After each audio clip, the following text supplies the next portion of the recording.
सरकार ने आपके प्रगति के लिए, विकास के लिए जिन चीज़ों की घोषणा की है या जो जमीन पर उतर रहा है उसमें आप पूरा सहयोग है। और आप एक बात को जो निश्चिंत रहें कि हमारी सरकार ज़्यादा से ज़्यादा जो सुविधा आपको मिलनी चाहिए, जो आपकी परेशानियाँ हैं वो दूर होनी चाहिए, उसके लिए हम प्रयास कर रहे हैं। खामियाँ होती हैं, किसी योजना को लागू करने में कुछ न कुछ कमी रह जाती है, हो जाती है, वो अपनी जगह पर है। लेकिन इतना बड़ा विश्वास करना ये नीतीश जी कहीं बस की बात थी और उन्होंने इसको किया और इसका परिणाम धीरे धीरे निश्चित तौर पर यह होगा। कई घरों को बिगड़ने से, बर्बाद होने से हम लोगों ने बचाया। आम जनता की राहत के लिए जो बातें होनी चाहिए उसको जरूर पूरा किया जाए और इस दिशा में बिहार निश्चित तौर पर एक अग्रणी स्टेट के रूप में खड़ा हो रहा है। और इसका सारा श्रेय सबसे ज़्यादा जाता है तो माननीय मुख्यमंत्री नीतीश कुमार जी। नमस्कार, मैं हूं अनूप नारायण सिंह और आप देख रहे हैं बिहारी खबर के डिजिटल प्लेटफॉर्म। बिहार की राजनीति में बड़ी विरासत के साथ लंबी पारी खेलने वाले और सुचिता के प्रतीक बड़हरा से भाजपा विधायक राघवेंद्र प्रताप सिंह जी आज हमारे साथ हैं। इनसे जानेंगे वर्तमान राजनीतिक परिप्रेक्ष्य में बिहार में क्या कुछ विकास की गति है और चूंकि इन्होंने एक लंबी राजनीतिक पारी देखी है, सुचिता के प्रतीक हैं, तो नए जनप्रतिनिधियों के लिए सुचिता क्या होनी चाहिए। सर, सबसे पहले बिहारी खबर के डिजिटल प्लेटफॉर्म पे आपका स्वागत है। धन्यवाद। सवाल ये कि चूंकि राजनीति में आपने एक लंबे दौर को देखा है, मौजूदा दौर को किस रूप में लेते हैं?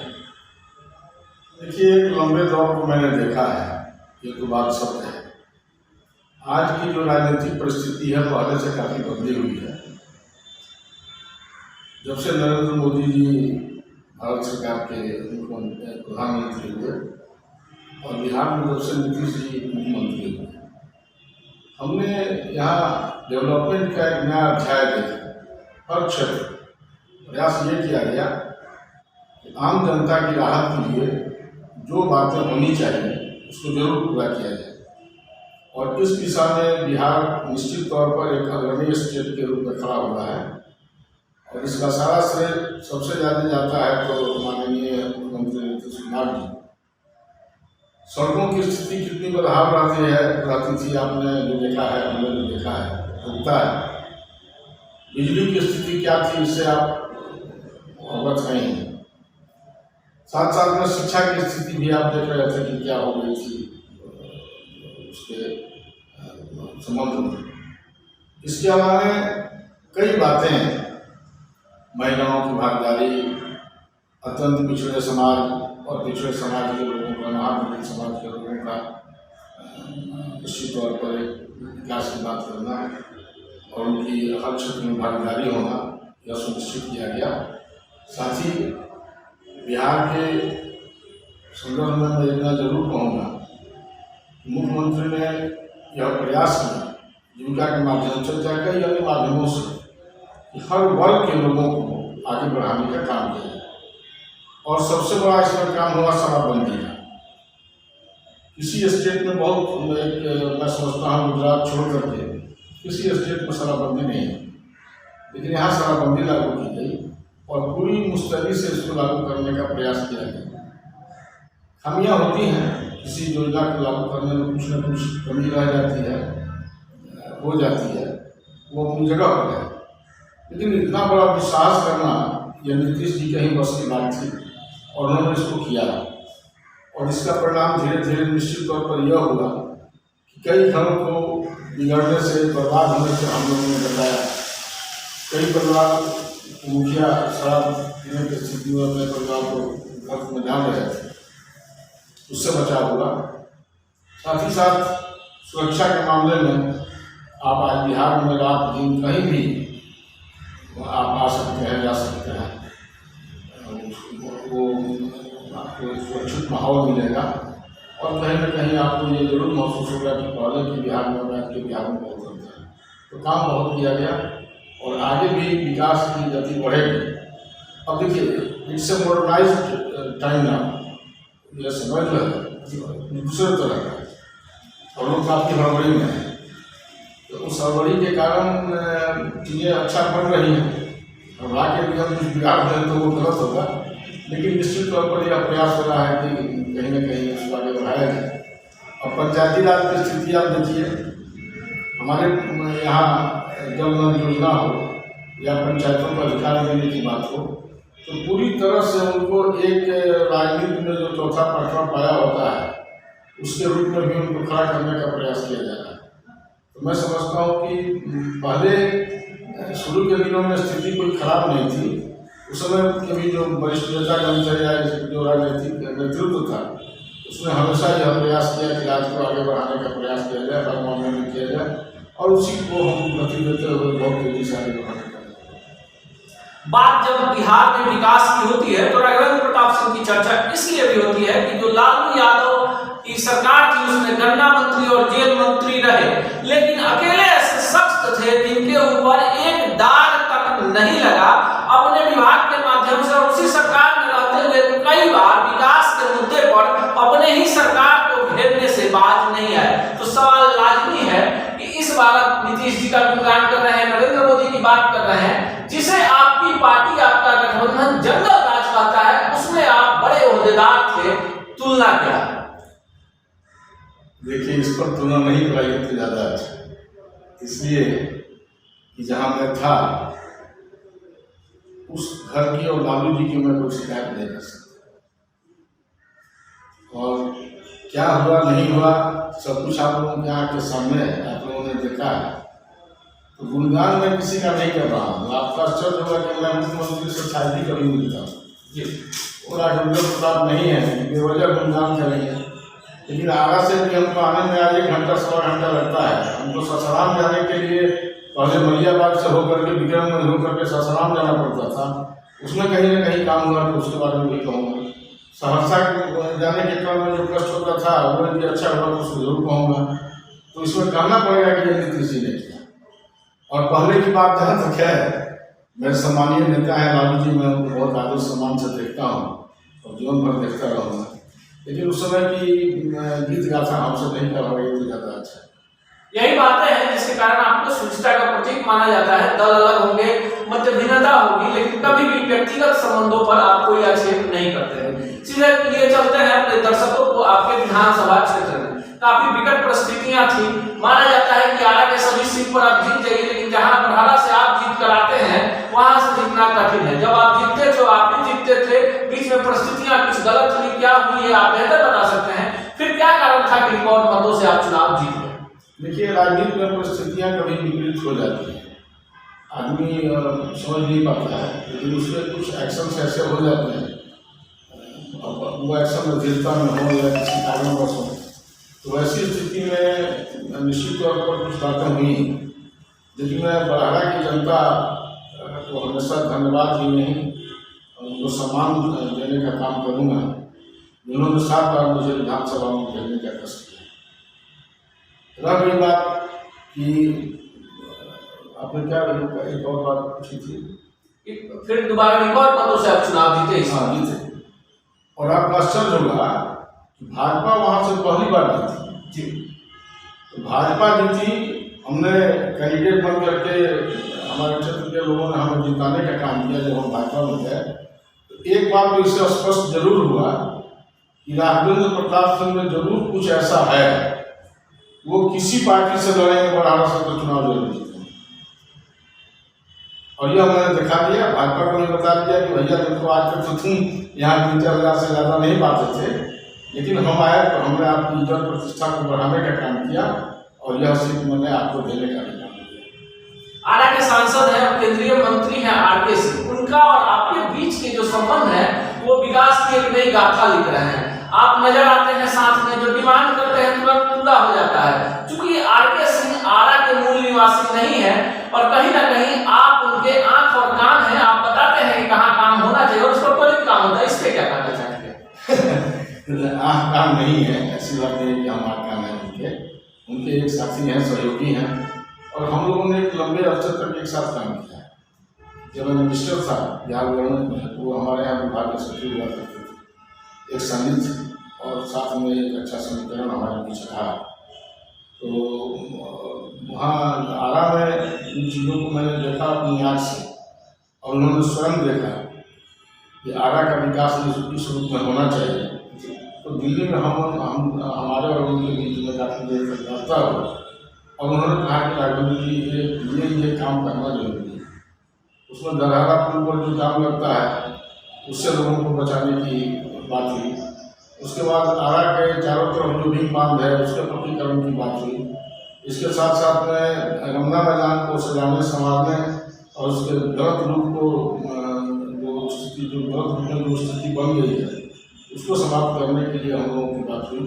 साथ साथ आरा ससाराम रोड हो या आरा से लेकर के मोहनिया सड़क हो, यहाँ से बक्सर वाली सड़क को पटना तक जो बन रही है, उन सब के बारे में बात हुई। लोगों को विद्युत आपूर्ति सही समय पर हो, इसके लिए उनसे हमारी बात हुई। ये बातें होना आवश्यक है। राजनीति में हैं ही लोगों के कल्याणार्थ, और निश्चित तौर पर मैं 2 पैसा या 20 पैसा या 50 पैसा 100 पैसा जो भी करता हूँ अपनी जनता के लिए, तो उनके कल्याण के लिए हम करते हैं। तो आरा शहर निश्चित तौर पर एक सुंदर और स्वच्छ शहर बने, एक अच्छा शहर बने, एक उदाहरण वाला शहर बने, इसके लिए हम लोगों ने मिलजुल करके और ये प्रयास शुरू किया है। जहाँ से आँख नाक कान की, तो राघवेंद्र प्रबंधन उनके पास अपना आँख है, अपना काम है, तो है, तो वो ऐसी बात नहीं है। लेकिन हम एक निकट सहयोगी के नाते उनको सजेशन जरूर देते हैं। बरहारा के लोगों ने देखा, आरा के लोगों ने देखा कि कोरोना काल में जब जनप्रतिनिधि घरों से बाहर नहीं निकल रहे थे, राघवेंद्र प्रताप सिंह लगातार लोगों के बीच थे, मौतें हो रही थी, ऑक्सीजन की जरूरत थी, विधायक फंड नहीं होने के बावजूद अपने निजी कोष से लोगों का जहां तक संभव था ये सहयोग कर रहे थे। सवाल ये है कि इस तरह की प्राकृतिक आपदा और विपदा आने में ऐसे जनप्रतिनिधि क्या सोचे, इसके लिए क्या होना चाहिए? क्योंकि आपने तो किया, बहुत कुछ किया लोगों के लिए। कोरोना काल में हम लोगों ने उससे निपटने का काम किया, इस बात का काफ़ी संतोष है, खुशी है। हाँ, कुछ जाने जरूर गए जिन्हें हम नहीं बचा सकते, उसका कुछ जीवन भर रहेगा, और अब आगे से कोई इस तरह की स्थिति पैदा हो उसके लिए हम भी तैयार हैं, और प्रशासन और स्वास्थ्य विभाग भी अपनी तैयारी को पूरा करके बैठा हुआ है। हमने भी बूस्टर डोज तक ले लिया है, सब हो गया है, इसलिए वो जो भी अच्छी स्थिति है वो नहीं। एक आम सवाल है, ज्यादा आप सवाल पूछेंगे नहीं क्योंकि जवाब आपके पास पहले से तैयार है। उत्तर प्रदेश में पूर्ण बहुमत की सरकार है। बिल्कुल। उत्तर प्रदेश की जीत को लेकर, क्योंकि पूरे मीडिया रिपोर्ट्स हैं, जिस तरह की ग्राउंड जीरो की रिपोर्ट है कि फिर से वहां पर वापसी हो रही है योगी जी को। इस जीत को नरेंद्र मोदी जी के करिश्माई छवि को मान रहे हैं, या गुड गवर्नेंस जो आपने यूपी में दिया, या हिंदुत्व की जीत है? दोनों चीज, तीनों हिंदुत्व तो हमारा ही है। वो हमने नारा कोई चुनाव में नहीं लगवाया, ना हमने लगाने का काम किया, ना हमने किसी को आपस में बांटने का काम किया। हाँ, हमारा शासन ऐसा था उत्तर प्रदेश में, इतना अच्छा शासन था, लोगों को आतंकवादियों से मुक्ति मिली, गुंडों से मुक्ति मिली, जबरन धन सुनने वालों से मुक्ति मिली। सब वहाँ तख्ती लगा के घूमते नजर आए कि मैं अब कोई गलती नहीं करूँगा, मुझे छोड़ दिया जाए। तो ये स्थिति इतनी अच्छी बन गई थी उनके समय में, उनको आना ही चाहिए था। और मैं धन्यवाद दूंगा वहाँ की जनता को, जिसने उनको पुनः, जैसा कि रिपोर्ट्स आ रहा है मीडिया वगैरह में बातें आ रही हैं, लगभग सभी चैनलों ने आपको वहाँ पर पूर्ण बहुमत दे दिया, पूर्ण बहुमत देने का उन्होंने काम किया है। तो जो फैक्ट है, मैं समझता हूँ चैनल वाले यही प्रयास करते हैं कि जो फैक्ट है वही हम दें। तो उसमें निश्चित तौर पर वहाँ पर उनकी सरकार आनी चाहिए। और जहाँ तक आपने बात की हमारे प्राइम मिनिस्टर जी साहब, आप ये देखें, ये व्यक्ति एक फकीर है, जो भारत के आज प्रधानमंत्री एक फकीर है, हर रूप में आप देखिए। और फकीर का काम है लोगों का आशीर्वाद देना, लोगों की समस्याओं का निदान करना। कौन है आज तक देश के इतिहास में, बता दीजिए मुझको, किसी प्राइम मिनिस्टर ने किसी आफत के समय में कभी गरीबों को मुफ्त अनाज देने का काम किया? लोगों की इलाज की व्यवस्था सोची, ठेला पर और इस पर छोटे छोटे गाड़ियों पर लोग अपने सामान को बेचते हैं, उनके भविष्य के बारे में सोचा नहीं। इसके अलावा कई ऐसे काम किए गए जो आज के पहले कभी नहीं हुए थे। किसने हिम्मत नहीं की थी 370 धारा, कहीं किसी ने हटा दिया जी। हमने तो एक स्टोर स्टोर में हमारे प्राइम मिनिस्टर ने हटा दिया। साथ ही वहाँ के जो गलत तत्व, उनको मैं यही कहूँगा, नेतृत्व कर रहे थे, आज उनका भी नेतृत्व कहीं न कहीं समाप्त हो गया है और लोगों ने उनको भी डिस्कार्ड करना शुरू किया। लोगों ने इसको लाइक किया, देश में पसंद किया। हमारे कई नेताओं की कुर्बानी इस पर हुई थी, दीनदयाल जी हो चाहे श्यामा प्रसाद मुखर्जी जी हो, उनकी कुर्बानी हुई थी। और उस कुर्बानी के बाद हमारा यह कर्तव्य बनता था कि जो लोगों को उचित सम्मान जिस तरीके से मिलना चाहिए, जिन धाराओं को हटा करके हम कश्मीर की जनता को सुरक्षित रख सकते हैं, उसकी प्रगति कर सकते हैं, तो उनका प्रधानमंत्री ने किया। आखिरी सवाल बिहार की जनता को, क्योंकि आप बिहार स्तर के नेता हैं, केवल आपको बढ़ाना तक या आरा तक हम बांध कर नहीं रख सकते हैं, और आपकी जो वाणी है वो पूर्ण है, आपकी बातों का प्रभाव है, और एक खास वर्ग है जो आपके लिए मर मिटने को तैयार है। राजनीति में आप किसी दल में रहे, लेकिन आपका प्रभाव है, इस चीज को आपके विरोधी भी मानते हैं। बिहार की जनता को क्या मैसेज देना चाहिए? हम बिहार की जनता से इतना ही कहना चाहेंगे कि सरकार ने आपकी प्रगति के लिए, विकास के लिए जिन चीज़ों की घोषणा की है या जो जमीन पर उतर रहा है, उसमें आप पूरा सहयोग करें।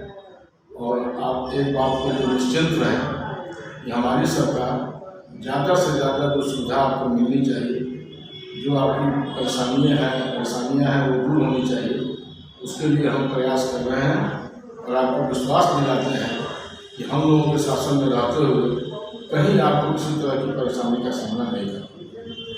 यह है राघवेंद्र प्रताप सिंह, और इनका मानना है कि उत्तर प्रदेश की जीत जो है, प्रधानमंत्री नरेंद्र मोदी की करिश्माई छवि, योगी राज का गुड गवर्नेंस, और वहां पर जिस तरह से लोगों की अपेक्षाओं को पार्टी ने, इनके दल के कार्यकर्ताओं ने, मंत्रियों ने और मुख्यमंत्री ने पूरा किया है, उसी का परिणाम है।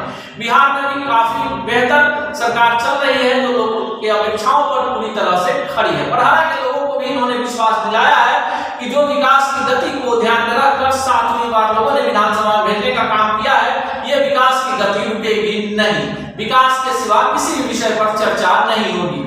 ढेर सारी संभावनाओं के साथ बिहार में एक लोकप्रिय सरकार की भी जो परिपाटी चल रही है और जो काम सरकार कर रही है, उसको भी ये समर्थन करते हैं। जी नहीं कहा आपको जी। देखिए, भोजपुर के लोग जी आज जो डोरीगंज में पुल बना छपरा जाने के लिए जी, अभी की जो स्थिति है बालू की भोजपुर में, उसमें वह पुल वरदान के बदले एक अभिशाप के रूप में खड़ा हुआ है।